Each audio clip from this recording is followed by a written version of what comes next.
ससुराल को हाथ में मत लो। कौशल्या निवास, जहां पर कौशल्या देवी की तो बिल्कुल नहीं चलती है तो सिर्फ घर के मुखिया रंजीत सिंह की। रंजीत सिंह अपनी सरकारी नौकरी की तरह ही अपने घर में भी बिल्कुल वैसा ही डिसिप्लिन चाहते हैं, लेकिन उनकी इस आदत से उनके घर वाले बड़े परेशान हो जाते हैं। पर अब कोई रंजीत सिंह के सामने बोले भी तो क्या, आखिर घर में उनसे सब डरते भी तो है। तो चलिए देखते हैं क्या कभी इन घर वालों के मन से रंजीत सिंह का डर निकल सकेगा, या हर कोई रंजीत सिंह के डर में ही अपनी पूरी जिंदगी इस घर में बिताता है। चलो ना भैया, आज कोई मूवी देखते हैं। वैसे भी इतने दिन हो गए हमने कोई ढंग की मूवी नहीं देखी। अरे भाई, मूवी देखनी है ना तो दिन में देखियो। अगर पापा को पता चल गया ना कि इस टाइम हम मूवी देख रहे हैं तो पता है ना क्या हाल करेंगे। यार इतने बड़े हो गए हम, आपकी तो शादी भी हो गई, उसके बाद भी पापा से इतना डर कर रहना पड़ता है। अरे छोड़िए ना, कुछ नहीं होगा, चलो ना मूवी देखते हैं। अच्छा ठीक है, लगा ले। अब मूवी देख ही रहे हैं तो नितिन को भी बुला ले, वो बेचारा भी इसी बहाने मूवी देख लेगा। ठीक है भैया, नितिन को भी कॉल कर देता हूँ। हेलो नितिन, हम दिनेश भैया के रूम में मूवी देख रहे हैं, तू भी आ जा। अरे मूवी और इस टाइम, अगर पापा को पता चल गया तो पता है ना क्या होगा। अरे मम्मी पापा सो गए यार, आ जाना, कुछ नहीं होगा। अच्छा ठीक है, आता हूँ। बहुत प्यास सी लग रही है कौशल्या, ज़रा वहाँ से पानी का गिलास तो देना। ग्लास में तो पानी खत्म हो गया है जी, अभी जाकर लेकर आती हूँ। नहीं, तुम रहने दो, मैं ही जाकर पी कर आता हूँ। इधर रंजीत सिंह पानी पीने के लिए किचन की तरफ जाता है और वहां नितिन अपने रूम से निकलकर दिनेश के रूम की तरफ जा रहा था। तभी रंजीत सिंह की नज़र नितिन पर पड़ती है। ये तो नितिन है, लेकिन इतनी रात को दिनेश के कमरे में क्यों जा रहा है? दिनेश के कमरे की तो लाइट भी जल रही है, ज़रूर कोई ना कोई गड़बड़ है, जाकर देखना पड़ेगा। रंजीत सिंह दबे पांव दिनेश के कमरे की तरफ जाता है। तभी उसे अंदर से टीवी की आवाज़ सुनाई देती है। अच्छा, तो ये सब रात को जाग कर फिल्म देख रहे हैं, अभी बताता हूँ इन्हें। दिनेश, दीपक, नितिन। हे भगवान, पापा आ गए, उन्हें पता चल गया, अब क्या होगा? अरे चिल्ला क्यों रहा है, सबको फंसवाएगा। जाओ, तुम दोनों जाकर वॉशरूम में छिप जाओ, और दोनों के दोनों इतनी सी भी आवाज़ मत करना, वरना सबके सब आज गए काम से। हाँ जा रहे हैं, आप जाके गेट खोलो ना। दिनेश, इतनी देर से आवाज़ दे रहा हूँ, आवाज़ सुनाई नहीं दे रही है क्या मेरी? आया पापा। दिनेश दरवाज़ा खोलता है। जी पापा, इतनी रात को यहाँ क्या हो गया? मेरे सामने ज़्यादा चालाक मत बन, सच सच बता, कहाँ है वो दोनों? कौन दोनों पापा जी? इनके साथ रह रहकर तू भी ऐसा ही होता जा रहा है बेटा।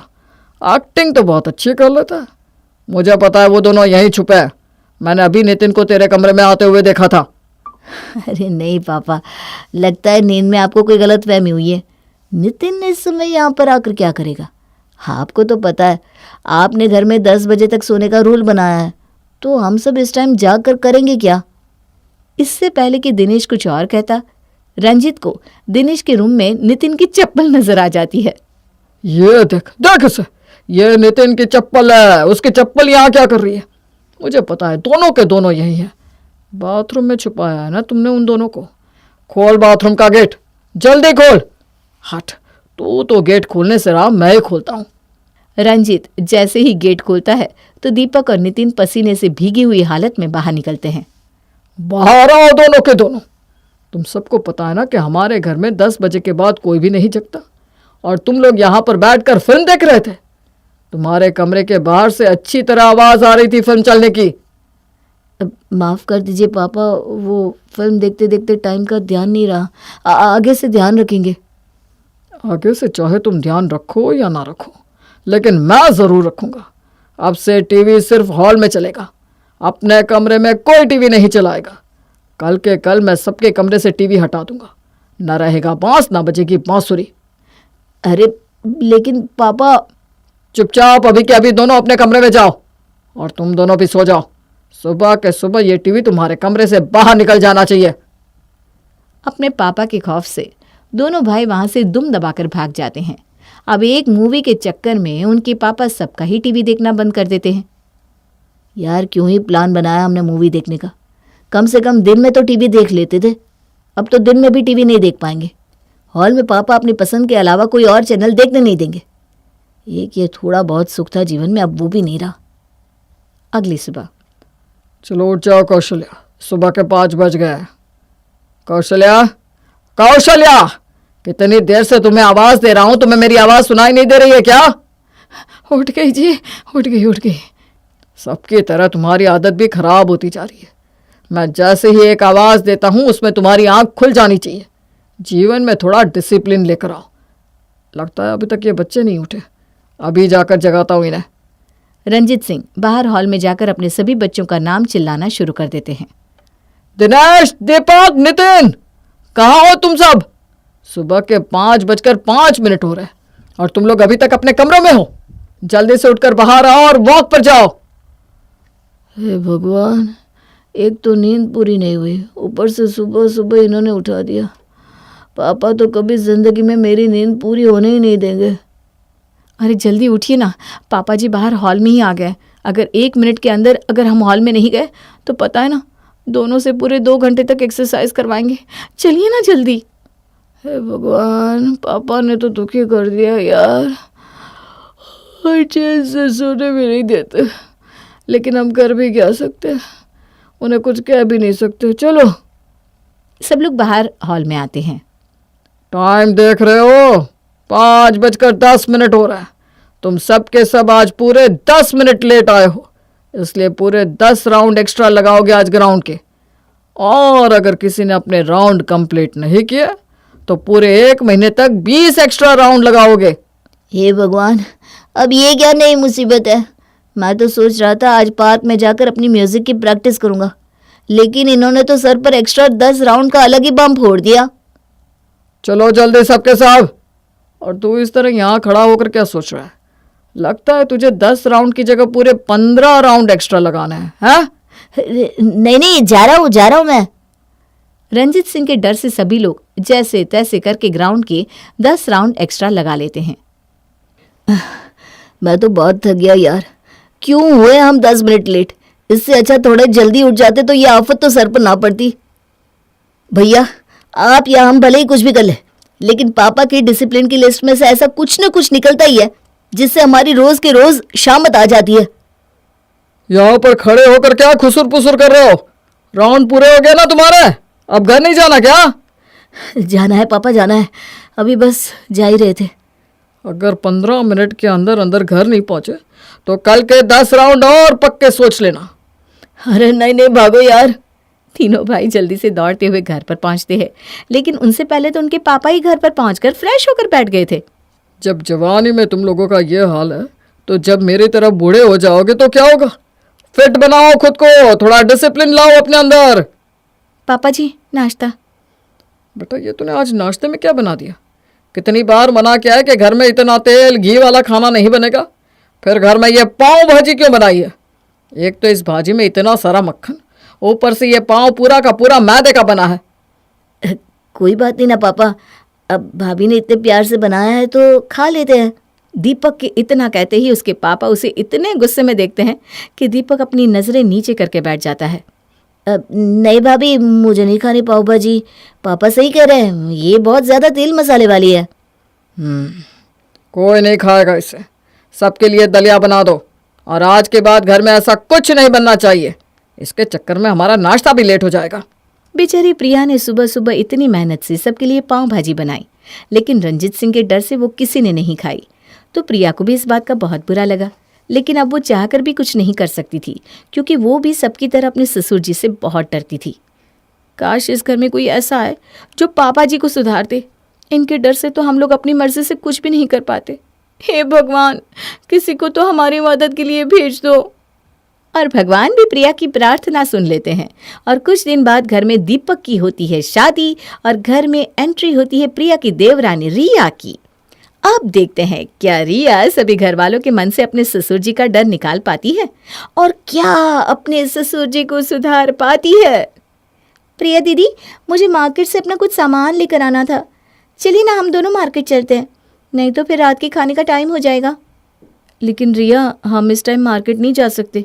पापा जी को पसंद नहीं कि कोई भी शाम के 5 बजे के बाद कहीं बाहर जाए।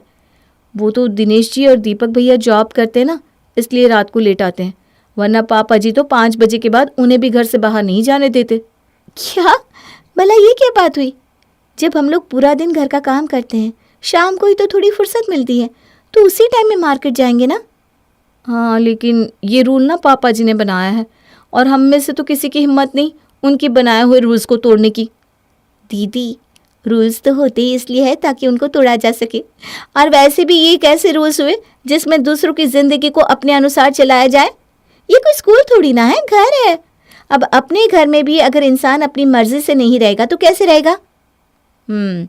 तुम ना मेरे सामने ये सारी बातें कह रही हो, लेकिन पापा जी के सामने किसी की कुछ बोलने की हिम्मत नहीं होती।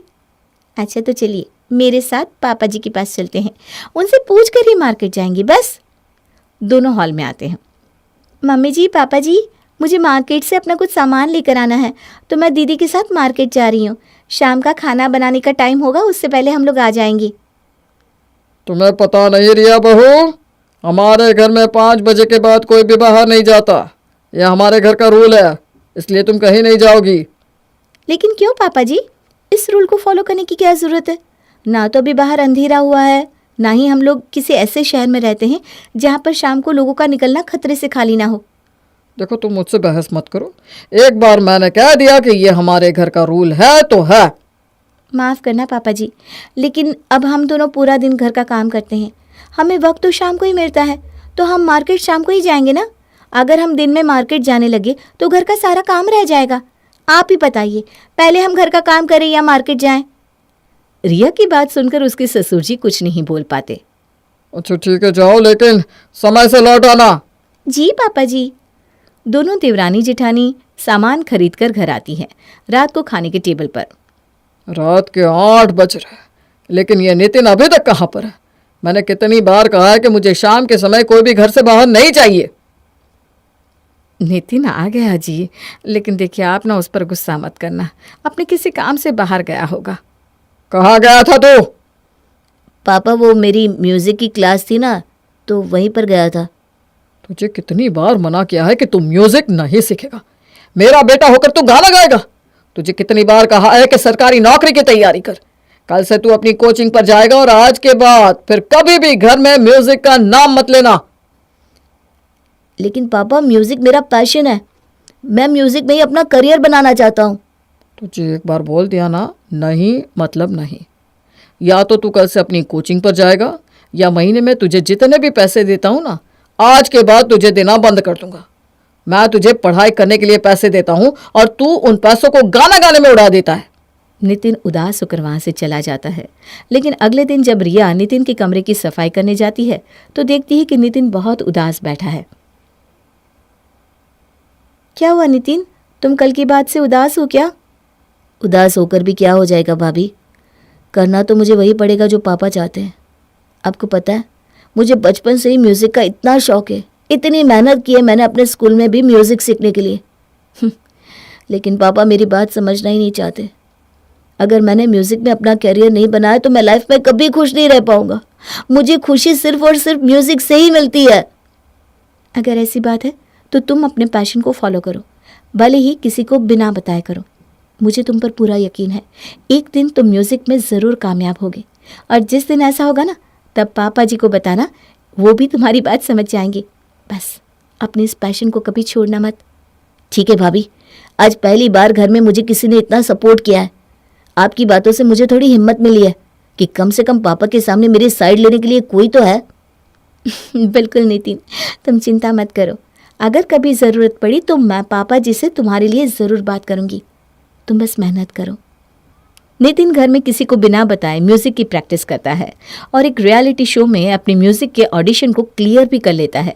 लेकिन कहीं से ये बात उसके पापा को पता चल जाती है।